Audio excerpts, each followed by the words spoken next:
Students, आज जो हमारा टॉपिक है बच्चों वो है मेंटेनेंस फंक्शन।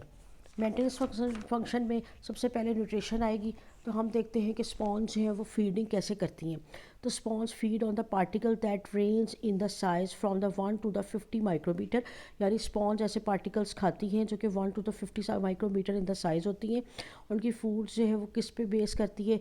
ये बैक्टीरिया, माइक्रोस्कोपिक एलजी, प्रोटिस्ट और अदर जो सस्पेंडेड पार्टिकल्स को जो है वो कैप्चर करके उसको जो है वो डाइजेस्ट करती है। फिर इसी तरह से जो इम्पोर्टेंट इसका ये भी फंक्शन है कि ये जो है रिड्यूसिंग करती है कोस्टल टर्बिडिटी, यानी कोस्टल एरियाज़ पे जो गंदा पानी है उसको ये साफ़ करती हैं। और एक जो ल्यूकॉन स्पॉन्ज है 1 सेंटीमीटर इन अ डायमीटर और 10 सेंटीमीटर हाई यानी हाइट में होती है, फ़िल्टर करती है 20 litres of the water per day.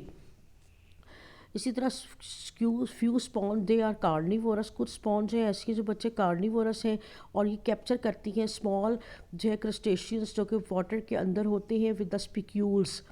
फिर फीडिंग मेथड्स में अगर देखें तो choanocyte filter the small suspended particles and the water pass through the collar near the base and moves into the spongocoel at open end of the collar. That's mean यह क्या करते हैं बच्चे, water जो है water current उनके अंदर suspended particle जो है वो कॉलर से गुजरते हुए जो कि बेस पे मौजूद होते हैं स्पोंगोसील में चले जाते हैं।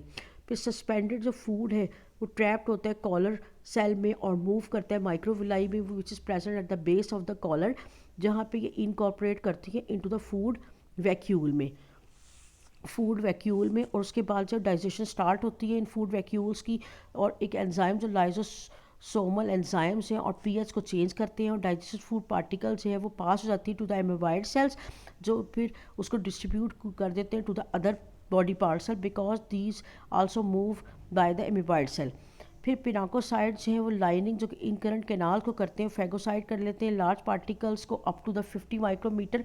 Sponge are also absorb by the active transport nutrient dissolve into sea water। That's mean कि एक्टिव ट्रांसपोर्ट के थ्रू वाटर जो है वो डाइजेस्ट हो जाता है, डिज़ोल्व हो जाता है। उसके बाद हम देखते हैं एक्सक्रीशन और जो है गैस एक्सचेंज।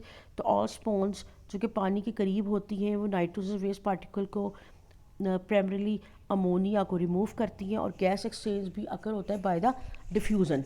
उसके बाद बच्चे हम देखते हैं कि नर्वस सिस्टम को, तो there is no the nerve cells are present. इनके अंदर प्रॉपर जो है नर्व सेल्स प्रेजेंट नहीं होते। और साथ ही जो है वो हम ये भी देखेंगे कि जो नर्वस कोऑर्डिनेशन है वो इसके अंदर प्रॉपरली नहीं होती। फिर बच्चे हम ये भी देखेंगे कि जो प्रॉपर नर्वस कोऑर्डिनेशन इनमें जो है वो नहीं होगी, बल्कि कोहोनोसाइट जो है वो अपनी एक्टिविटीज़ लेकिन कम कर देंगे या ज़्यादा कर देंगे।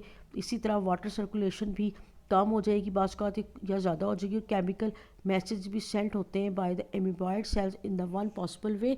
और हमने ये भी देखने में आया है कि वाटर सर्कुलेशन जो है सम स्पॉन्ज में मिनिमम होती है एट द सनराइज और मैक्सिमम होती है just before the sunset. That's mean there is some जो कोऑर्डिनेशन इज प्रेजेंट। अब हम आते हैं रिप्रोडक्शन की तरफ। तो दे आर मोनोएशियस। सबसे पहले हम देखते हैं कि they are both method sexual and the asexual reproduction will be takes place in the sponge. और मोस्ट स्पॉन्ज है वो मोनोएशियस है। दैट्स मीन कि both sexes are present but self fertilization is not taking place because both the egg and the sperm are also produced at the different times। फिर हम देखते हैं sperms जो है वो बनते हैं और उस प्रोसेस को स्पर्मेटोजेनेसिस कहते हैं। कुछ कोहोनोसाइट्स जो अपने फ्लेजेला को और कॉलर सेल को लूज़ कर लेते हैं और मियोसिस से गुजरते हैं जिसकी वजह से उनके अंदर स्पर्म बन जाते हैं। फिर इसी तरह कुछ कोहोनोसाइट्स जो हैं वो उनके अंदर मियोसिस होती है और वो एग सेल बनाते हैं। फिर एग्स जो है वो रिटेन रहते हैं in the mesoglea of the parent body. Sperm जो है वो एंटर हो जाते हैं वन स्पॉन थ्रू द, पहले एग्जिट होंगे जब बनेंगे एक स्पॉन से बाय द ऑस्कुलम, और फिर ये स्पर्म जो है वो एंटर हो जाते हैं दूसरी स्पॉन्ज में बाय द इनकरेंट वाटर। और फिर ये क्या करते हैं, एग को फर्टिलाइज़ कर देते हैं और फर्टिलाइजेशन के बाद जो है वो लार्वा बनता है प्रॉपर। और ये इमेच्योर लार्वा फिर चेंजेस से गुजरने के बाद प्रॉपरली जो है वो एडल्ट बॉडी में कन्वर्ट हो जाता है। इस लार्वे को हम कहते हैं लार्वे को प्रॉपर जो है वो पैरेन्काइम्यूला या फिर जो एम्फीबी ब्लास्टुला लार्वा कहते हैं। ये फ्री स्विमिंग लार्वा है जो कि वाटर करंट कैरी करती है इस लार्वे को out of the parent body. और after no more than the 2 days the free swimming existence, the larva settle to the substratum and then begins to the develop into the adult body form, यानी ये larva जब body से बाहर release हो जाएगा तो उसके बाद 2-3 दिन के बाद ये फ्री स्विमिंग रहेगा और फिर ये सबस्ट्रेटम के साथ अटैच होकर दूसरी एडल्ट बॉडी में कन्वर्ट हो जाएगा। फिर हम देखते हैं बच्चे ए सेक्सुअल रिप्रोडक्शन को, तो ये बाय द इंटरनल गिम्यूल्स, यानी गिम्यूल्स की वजह से होती है, और गिम्यूल्स जो हम इंटरनल बड को कहते हैं।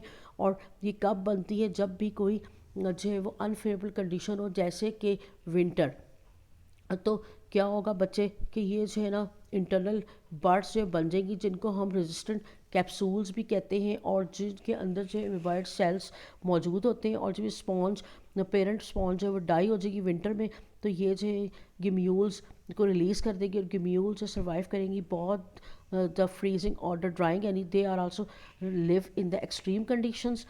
और जब फेवरेबल कंडीशन होंगी तो जो जैसे कि स्प्रिंग आएगी तो एमीबाइड सेल्स हैं वापस जो है स्ट्रीम आउट करेंगे, टाइनी ओपनिंग, छोटे छोटे जो है उनके अंदर सुराख हो जाएंगे, जिससे कि ये स्पॉन्ज बाहर निकल आएगी और एडल्ट में कन्वर्ट हो जाएगी। और इसके अलावा एक और जो process regeneration present also the sponge, यानी कोई भी डैमेज पार्ट हो या फिर जो है वो कोई वूंड लग जाए या कोई पार्ट कट डाउन हो जाएगा, तो क्या होगा, स्पॉन्ज है अपने उस पार्ट को दोबारा से जो रीजनरेट कर लेगी, बना लेगी, यानी रीजनरेशन इसकी एक स्पेशल फंक्शन है स्पॉन्ज का।